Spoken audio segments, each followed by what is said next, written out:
দিদি রাহিকে এই বাড়ি থেকে বের করে দিয়ে রাহুলের জীবনে আবার ফিরে আসার স্বপ্ন দেখতে পারবে, নাকি পিসি ঠাম্মার সামনে সব সত্যি উন্মোচিত হয়ে রাহির অটল দৃঢ়তা আর রাহুলের স্বীকারোক্তি পুরো পরিস্থিতিটাকে একেবারে ওলটপালট করে দেবে? হ্যাঁ, এমনটাই দেখতে চলেছি আমরা, শুধু তোমারই জন্য এর আগামী পর্বগুলোতে। বন্ধুরা, আজকের পর্বটা একদম শেষ পর্যন্ত দেখবেন, কারণ এই একটা পর্বেই এমন কিছু ঘটনা ঘটেছে যা পুরো সিরিয়ালের গতিপথ বদলে দিতে পারে। রাহুলের অ্যাক্সিডেন্টের পর হাসপাতাল থেকে বাড়ি ফেরার এই যাত্রাটা শুধু শারীরিক সুস্থতার গল্প নয়, এটা একটা বড় মাপের মানসিক যুদ্ধ, পরিবারের গোপন সত্যি ফাঁস আর ভালোবাসার পরীক্ষার গল্প। আজ আমরা পুরো পর্বটা ধাপে ধাপে খুলে দেখব, প্রতিটা সংলাপের আড়ালে কী আবেগ লুকিয়ে আছে, কোন চরিত্র কিভাবে নিজের মুখোশ খুলে ফেলছে, আর ভবিষ্যতে কি কি ঝড় আসতে চলেছে সেটাও আলোচনা করব। চলুন শুরু করি। পর্বের শুরুতেই আমরা দেখি হাসপাতালের সেই ঘরটা। রাহুল এখনও অচেতনের মতো শুয়ে আছে, তার শরীরে যন্ত্রণার ছাপ স্পষ্ট, চোখ বন্ধ কিন্তু মুখ দিয়ে অস্পষ্ট আওয়াজ বেরোচ্ছে, মা মা। এই ডাকটা শুনে সবাই চমকে ওঠে। রাহি তার পাশেই বসে আছে, চোখে অশ্রু কিন্তু মুখে দৃঢ়তা। আর ঠিক তখনই রাহুলের মা ঘরে ঢোকেন। তিনি ভাবেন তার ছেলে তাকেই ডাকছে, কিন্তু রাহি স্পষ্ট করে বলে, না, রাহুল তাকে খুঁজছে, রাহিকেই। এখানেই প্রথম টেনশন তৈরি হয়। মা রাহিকে অভিযোগ করে বলেন, তুমি তো ঘুমাচ্ছিলে, কি করে শুনলে? রাহি শান্ত গলায় বোঝানোর চেষ্টা করে যে সে ঘুম ভেঙে উঠেই শুনেছে, আর রাহুল স্পষ্ট করে তার নামই নিয়েছে। কিন্তু মা একদম বিশ্বাস করতে চান না। তিনি বলেন, রাহুলের শরীরে সেন্সিটিভ ওষুধ দেওয়া হয়েছে, শরীরে যন্ত্রণা আছে, তাই কথাগুলো জড়িয়ে যাচ্ছে। এই দৃশ্যটা দেখে বোঝা যায় রাহি প্রতি মায়ের অবিশ্বাস কতটা গভীর। রাহি যতই সত্যি বলার চেষ্টা করছে, মা ততই তাকে চালাকি করার অভিযোগ তুলছেন। এটা একটা সাধারণ মা বউয়ের ঝগড়া নয়, এটা রাহুলের সুস্থতার আড়ালে চলা একটা ক্ষমতার লড়াই।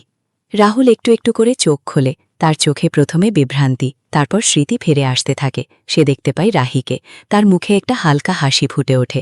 সে বলে, মা, তুমি এত দূরে দাঁড়িয়ে আছো কেন? আমার কাছে এসে বসো। রাহুলের এই কথাগুলো শুনে পুরো ঘরের আবেগটা বদলে যায়।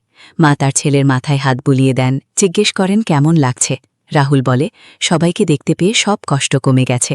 কিন্তু তারপরেই তার মনে পড়ে অ্যাক্সিডেন্টের সেই ভয়ঙ্কর মুহূর্ত, রক্ত, বাস, অ্যাক্সিডেন্ট। সে শুধু রাহিকে দেখতে পেয়েছিল সেই বিভ্রান্তির মাঝে। সে বলে, মা, আমার কাছের মানুষ বলতে ওই আছে, আর কেউ নেই। এই কথাগুলো শুনে রাহির চোখে জল চলে আসে, কিন্তু সে নিজেকে সামলে নেয়। পরিবারের অন্য সদস্যরা আসে, দাদাই, ঠাম্মি, রাজু, সবাই। তারা রাহুলকে উৎসাহ দেয়, বলে, তুই ঝটপট ভালো হয়ে যা, আবার খেলবি, দৌড়াবি। কিন্তু রাহুলের মনের অবস্থা দেখে সবাই চিন্তিত। সে একজন ন্যাশনাল লেভেলের স্পোর্টস প্লেয়ার, তার সামনে বড় টুর্নামেন্ট। এই অবস্থায় বিছানায় শুয়ে থাকাটা তার কাছে মৃত্যুর সমান। ডাক্তার আসেন, তিনি বলেন টিবিয়া ফ্র্যাকচার হয়েছিল, প্লেট বসানো হয়েছে, একটু সময় লাগবে, কিন্তু ডিসচার্জ আজকেই দেওয়া যাবে। রাহুলের পা নাড়াতে না পারায় সে প্যানিক করে। সে চিৎকার করে বলে, আমার পায়ে কি হয়েছে? কেউ কিছু বলছো না কেন? ডাক্তার বোঝানোর চেষ্টা করেন, কিন্তু রাহুলের কাছে এটা মেনে নেওয়া অসম্ভব। সে বলে, একজন প্লেয়ারের কাছে টুর্নামেন্ট না খেলতে পারা মানে মৃত্যুর সমান।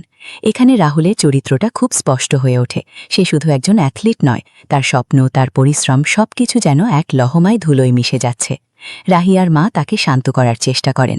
রাহি বলে, তুমি খেলবে, যেভাবেই হোক আমি তোমাকে ম্যাচ খেলাবই।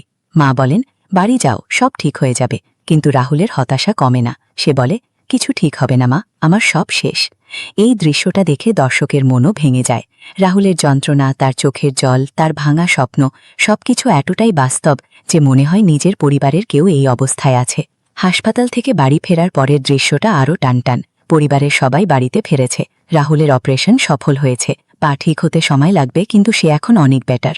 বাড়িতে পুজোর আয়োজন চলছে। ঠাম্মি বলেন, নাতিবাবুকে পুজো দিতে হবে। অনেক আর অন্যরা বাড়ির কাজ করছে। ঠিক তখনই তিতলি এসে হাজির। তার মুখে একটা রাগ, একটা প্রতিশোধের আগুন।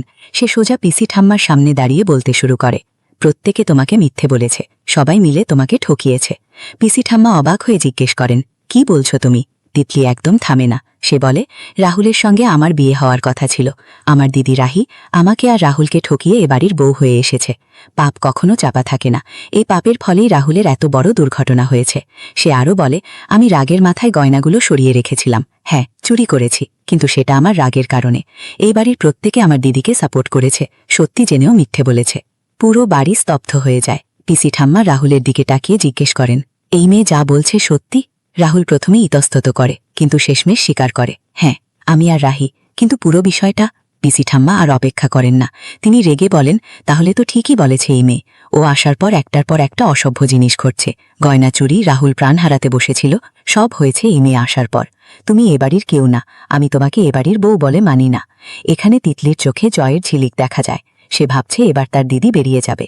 কিন্তু রাহি একদম চুপ করে থাকে না। সে সোজা পিসি ঠাম্মার সামনে দাঁড়িয়ে বলে, আপনি আমাকে যা শাস্তি দিতে চান দিন, কিন্তু আমাকে এই বাড়ি থেকে বের করে দিতে পারবেন না।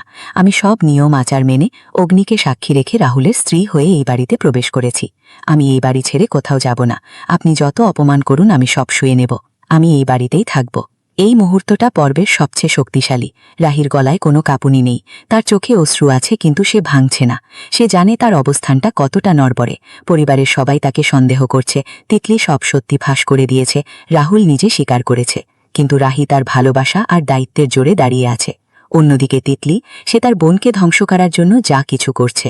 তার জেলেসি, তার প্রতিশোধ স্পৃহা এতটাই প্রকট যে সে নিজের চুরির কথাও স্বীকার করে ফেলেছে, শুধু দিদিকে বাড়ি থেকে বের করার জন্য। পিসি ঠাম্মা এখন দোটানায়। একদিকে তার নাতি রাহুলের বিয়ের সত্যি, অন্যদিকে বাড়ির ঐতিহ্য আর সম্মান। তিনি বলেন, এ বাড়িতে হয় ও থাকবে, নয় আমি থাকব। এই কথাটা শুনে পুরো পরিবারের মুখ শুকিয়ে যায়। অনেক চেষ্টা করে পরিস্থিতি সামলাতে, কিন্তু পিসি ঠাম্মা একদম অনড়। বন্ধুরা, এই পর্বে প্রত্যেক চরিত্রের ভূমিকা খুব স্পষ্ট হয়ে উঠেছে। রাহুল, সে এখনও শারীরিকভাবে দুর্বল, মানসিকভাবে ভাঙা। তার স্বপ্নের ক্রিকেট বা টেনিস ক্যারিয়ার যেন ঝুলন্ত অবস্থায়, কিন্তু সে সত্যি বলতে ভয় পায়নি। তার স্বীকারোক্তি দেখে বোঝা যায় সে আর মিথ্যের বোঝা বইতে চায় না। রাহি, এই পর্বে সে সত্যিকারের নায়িকা। হাসপাতালে স্বামীর পাশে থেকে শুরু করে বাড়িতে দাঁড়িয়ে পুরো পরিবারের সামনে নিজের অধিকার দাবি করা, এটা তার চরিত্রের শক্তি দেখায়। সে কোনো চালাকি করে না, সোজা সত্যির পথে থাকে। তিতলি, এই চরিত্রটা এখন পুরোপুরি নেগেটিভ হয়ে গেছে। তার জেলেসি তাকে অন্ধ করে ফেলেছে। সে নিজের দিদির সংসার ভাঙতে চাইছে, গয়না চুরি করেছে, অমঙ্গলের অভিযোগ তুলেছে। কিন্তু তার এই কাজগুলো কি শেষ পর্যন্ত তার নিজেরই ক্ষতি করবে? পিসি ঠাম্মা, তিনি বাড়ির কর্ত্রী, তার সিদ্ধান্তই এখন সবচেয়ে গুরুত্বপূর্ণ। তিনি রাহিকে মেনে নিতে পারছেন না, কারণ সত্যি জানার পর তার বিশ্বাস ভেঙেছে।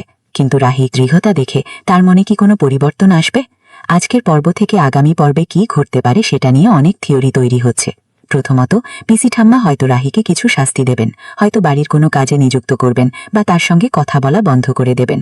কিন্তু রাহি যেহেতু বলেছে সে কোথাও যাবে না, তাই বাড়িতে একটা অস্বস্তিকর পরিবেশ তৈরি হবে। দ্বিতীয়ত, রাহুল তার স্ত্রীর পক্ষে দাঁড়াবে কিনা সেটা দেখার মতো। সে এখনো দুর্বল, কিন্তু তার চোখে রাহির প্রতি যে কৃতজ্ঞতা আর ভালোবাসা দেখা গেছে সেটা হয়তো তাকে সাহায্য করবে। তৃতীয়ত, তিতলির এই স্বীকারোক্তির পর তার নিজের অবস্থান কি হবে? সে কি বাড়িতে থেকে আরও ষড়যন্ত্র করবে, নাকি পরিবার তাকে সরিয়ে দেবে? প্রমোতে যদি কিছু দেখানো হয়ে থাকে, তাহলে সেখানে হয়তো রাহুল আর রাহির মধ্যে আরও কাছাকাছি আসার ইঙ্গিত আছে, কিন্তু তিতলি সেখানেও বাধা হয়ে দাঁড়াবে। বন্ধুরা, এই পর্বটা দেখে আমার মনে হয়েছে সিরিয়ালটা এখন একটা নতুন টার্ন নিল। আগের পর্বগুলোতে রাহুলের অ্যাক্সিডেন্ট আর রাহির সেবা ছিল মূল ফোকাস। এখন সেটা পরিবারের অভ্যন্তরীণ যুদ্ধে পরিণত হয়েছে। রাহির চরিত্রটা এতটাই শক্তিশালী যে দর্শকরা তার সঙ্গে নিজেকে যুক্ত করতে পারবে। তিতলির মতো চরিত্র সিরিয়ালে থাকলে টান টান উত্তেজনা বজায় থাকে। পিসি ঠাম্মার মতো কর্ত্রী চরিত্র সবসময় গল্পকে এগিয়ে নেয়। রাহুলের স্পোর্টস জার্নি এখনও অসমাপ্ত। সে কি আবার কোর্টে ফিরবে? তার পা কি সম্পূর্ণ সুস্থ হবে, নাকি তিতলির ষড়যন্ত্র আরও বাড়বে? এখন বলুন তো, আপনাদের কাছে এই পর্বের সবচেয়ে বড় টুইস্ট কোনটা? তিতলির গয়না চুরির স্বীকারোক্তি, নাকি রাহুলের সত্যি বলা? রাহি কি পিসি ঠাম্মার সিদ্ধান্তের সামনে টিকে থাকতে পারবে? রাহুল কি তার স্ত্রীকে সমর্থন করবে, নাকি পরিবারের চাপে পড়ে যাবে? তিতলি তার পরবর্তী চাল কি খেলবে? আর রাহুলের টুর্নামেন্ট, সেটা কি আদৌ হবে? আপনাদের মতামত কমেন্টে জানান। লাইক করুন, শেয়ার করুন আর সাবস্ক্রাইব করে পাশে থাকুন, যাতে পরের পর্বের রিভিউ সবার আগে পান। শুধু তোমারই জন্য এই পর্বটা সত্যিই মনে রাখার মতো। পরের পর্বে কি হয় দেখতে তো অপেক্ষা করতেই হবে। ধন্যবাদ সবাইকে।